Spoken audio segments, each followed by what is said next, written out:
नमस्कार दोस्तों, जय हिंद। स्वागत है आपका आपके अपने चैनल पाठशाला विद केके में।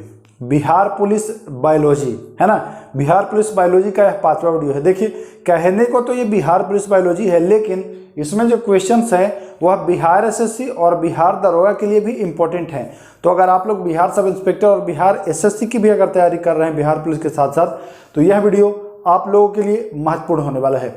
वीडियो को शुरू से अंत तक देखिएगा, बारी बारी से हम लोग सारे क्वेश्चन को समझेंगे, अच्छे से जानेंगे, डिटेल में जानेंगे, है ना, ताकि एग्जाम में अगर क्वेश्चन आए तो कंफ्यूजन ना हो। ये मान के चलिए दोस्तों कि इस टॉपिक से, आज का जो टॉपिक है, इससे 1 से 2 क्वेश्चन आपको एग्जाम में देखने को निश्चित ही मिलेगा। तीनों एग्जाम में, किसी भी एग्जाम में आपको देखने को मिल सकता है। तो इस वीडियो को मिस बिल्कुल भी मत करिएगा, शुरू से अंत तक अच्छे से देखिएगा। तो शुरू करते हैं दोस्तों। पहला क्वेश्चन, कीटभक्षी पादप, कीटभक्षी पादप का उदाहरण है। तो कीटभक्षी, अब दे देगा, ऑप्शन दे देगा दोस्तों कि इनमें से कौन सा जो है वह कीटभक्षी पादप नहीं है ना। तो आप ध्यान दीजिएगा, कीटभक्षी पादप में ड्रोसेरा आता है। कौन आता है? ड्रोसेरा। और डायोनिया आता है। कौन आता है? डायोनिया। और नेपेथिन्स आता है। क्या आता है? नेपेंथिस, ठीक ना। इसके अलावा दोस्तों, इसके अलावा एक और पादप है, यूट्रिकुलेरिया। क्या नाम है उसका? यूट्रिकुलेरिया। यह चारों जो है दोस्तों, यह कीटभक्षी पादप हैं। एक नजर इस पर हम लोग दौड़ाते हैं। कीटभक्षी पादप कहाँ उगते हैं?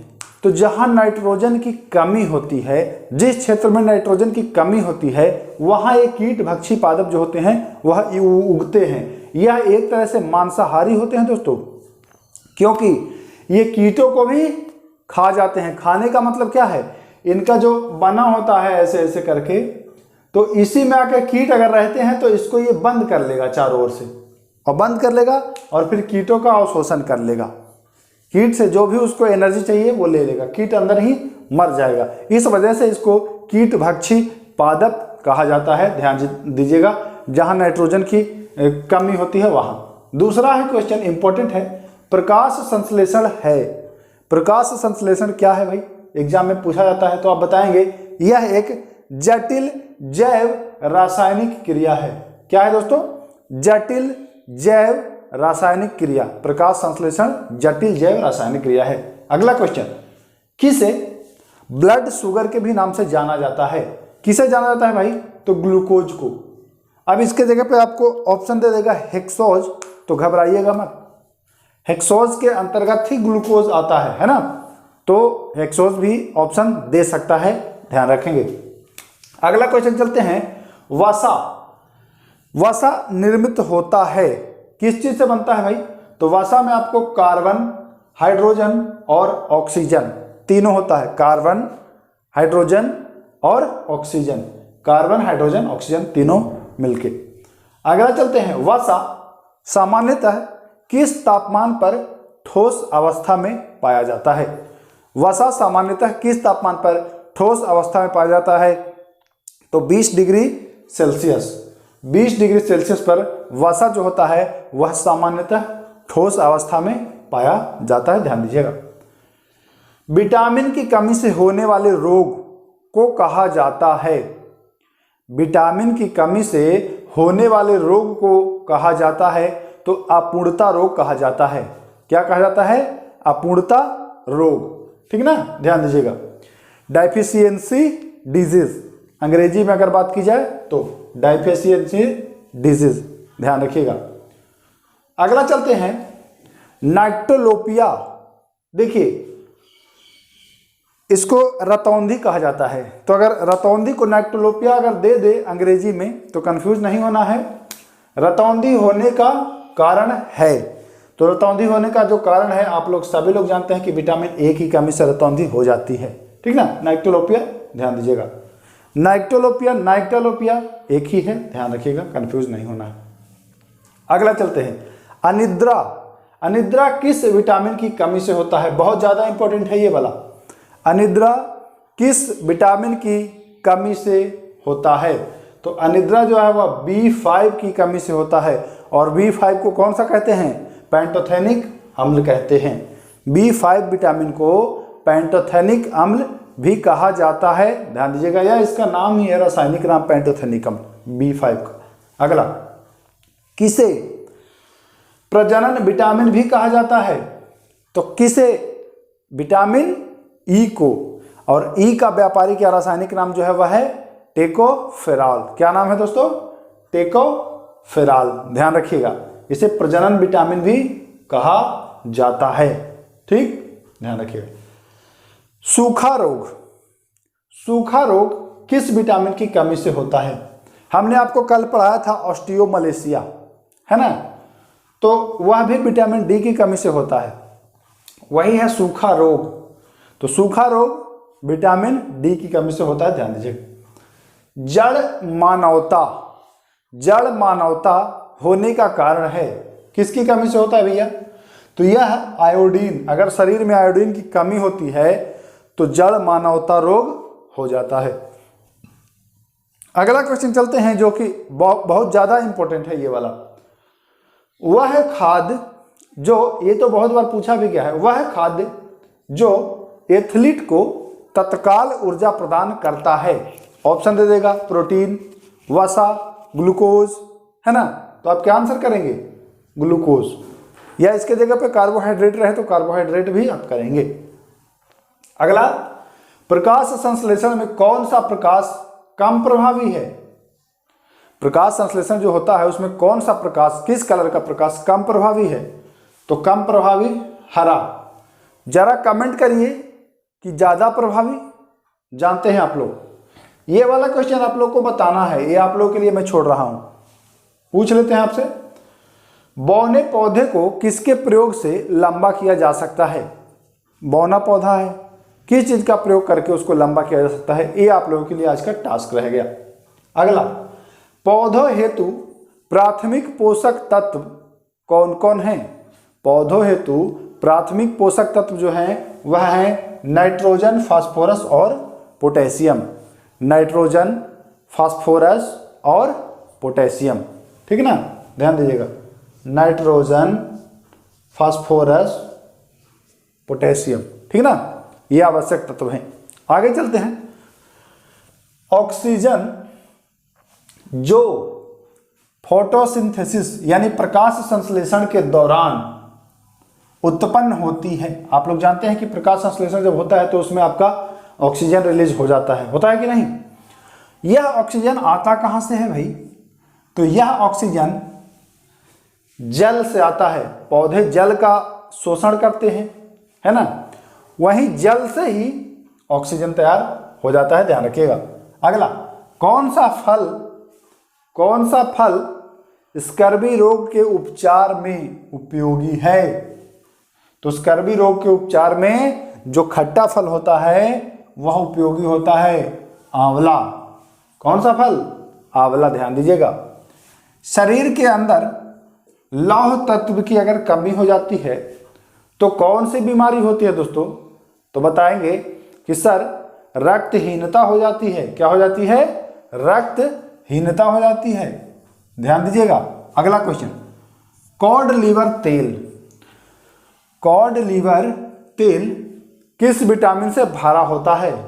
तो कॉड लिवर तेल, सबसे पहले तो ये जान लीजिए कि कॉड लिवर तेल मछली से ही बनता है। यह विटामिन डी से भरा होता है। किससे? विटामिन डी से, ध्यान दीजिएगा। अगला है कोलीकैल्सिफेरॉल। कोलीकैल्सिफेरॉल किस विटामिन का सामान्य नाम है? तो कोलीकैल्सिफेरॉल विटामिन डी का सामान्य नाम है, ध्यान दीजिएगा। किसका? विटामिन डी का। आगे चलते हैं, किस विटामिन को आर्गोकैल्सिफेरॉल कहते हैं? Ergocalciferol vitamin D2। Ergocalciferol vitamin D2 important है बच्चों, ध्यान रखेंगे। अगला, कोबाल्ट किस विटामिन में मौजूद होता है? तो भैया आपने बचपन से पढ़ा है कि विटामिन B12 में कोबाल्ट होता है। विटामिन B12 का रासायनिक नाम साइनोकावालामिन। कावाला मतलब कोबाल्ट, कावाला से देखिए कोबाल्ट है ना, तो इसी से बना है कावाला, साइनोकावालामिन, ठीक ना, यह है इसका रासायनिक नाम। मानव शरीर में विटामिन ए भंडारित होता है, कहाँ होता है भाई? सारे क्वेश्चंस जो है वह पूछे जाते हैं और पूछे जाने की संभावना भी है, तो ध्यानपूर्वक। यकृत में भंडारित होता है, ध्यान दीजिएगा। दूध का श्वेत रंग होने का कारण, आपने दूध तो देखा नहीं होगा, नहीं सभी लोगों ने देखा होगा। तो दूध का जो श्वेत रंग होता है दोस्तों, वह होता है केसिन के कारण। किसके कारण? केसिन के कारण, ठीक, ध्यान दीजिएगा। अगला, मनुष्य की खोपड़ी में कितनी अस्थियां होती है? तो मनुष्य के खोपड़ी में 29 अस्थियां होती हैं। कितनी? 29, ध्यान दीजिएगा। मानव शरीर में 2 अस्थियां, मैंने चर्चा किया था पिछले वीडियो में कि अस्थि से अस्थि जुड़ा होता है, तो बताया था भी कि लिगामेंट्स के द्वारा। किसके द्वारा? लिगामेंट्स के द्वारा। और अस्थि से मांसपेशी जुड़ा होता है, वह टेंडन के द्वारा। किसके द्वारा? टेंडन। अगला है, अस्थि कोशिकाओं को क्या कहा जाता है? तो अस्थि कोशिकाओं को दोस्तों ऑस्टियोसाइट्स कहा जाता है। अस्थि कोशिकाओं को ऑस्टियोसाइट्स कहा जाता है। और उपास्थि की कोशिकाओं को क्या कहा जाता है? तो उपास्थि की कोशिकाओं को कॉन्ड्रोसाइट्स कहा जाता है। क्या कहा जाता है? कॉन्ड्रोसाइट्स। उपास्थि की कोशिका को, अस्थि की ऑस्टियोसाइट्स, उपास्थि की कॉन्ड्रोसाइट्स। कठोर व्यायाम के समय पेशियों में बनता है।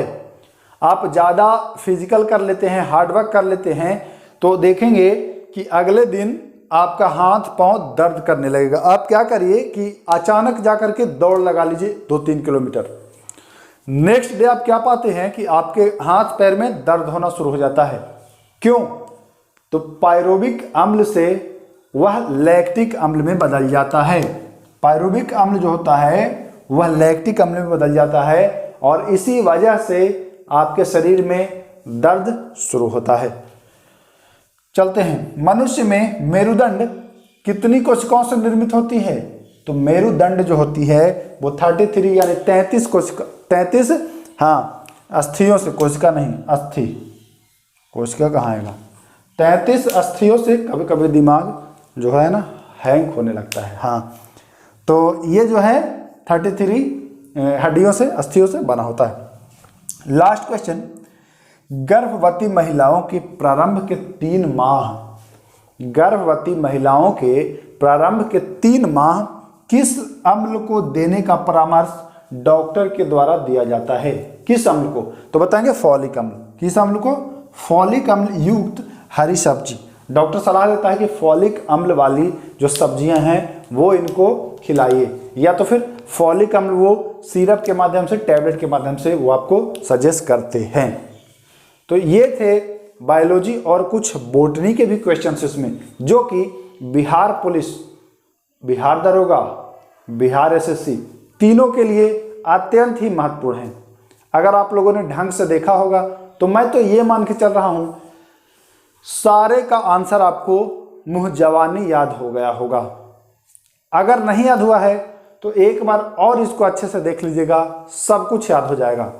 और जब याद हो जाएगा, एग्जाम में जाएंगे तो ये वाला क्वेश्चन आपको हूबहू मिल जाएगा, प्रजनन वाला, सूखा रोग आपको हूबहू मिल जाएगा, तो आप कहेंगे कि हाँ सर सही कहा था आपने, है ना। तो उम्मीद करता हूँ सब कुछ समझ में आ गया होगा। अगर देखिए इससे पहले की वीडियोस नहीं देखा है आपने तो जा करके देख लीजिए। वैसे मैं डिस्क्रिप्शन में लिंक दे दूंगा बिहार पुलिस एडवांस क्लास का, तो वहां से आप जा करके देख लीजिएगा, क्योंकि सारे वीडियोस को देख लीजिएगा दोस्तों, तभी आपका रिजल्ट बनेगा। बायोलॉजी का मैं बहुत ज़्यादा क्लास करा चुका हूँ, पहले भी मैं 7, 8, 9 क्लास करा चुका था, इस बार भी 5 करा चुका हूँ और 4-5 करा ही दूंगा। तो 20 क्लास बायोलॉजी का इम्पोर्टेंट क्वेश्चंस का इनफ हो जाएगा आप लोगों के लिए, है ना। अगर और कोई जानकारी चाहिए कमेंट कर दीजिएगा, जवाब दे दूंगा। मिलते हैं नेक्स्ट वीडियो में। नमस्कार, जय हिंद।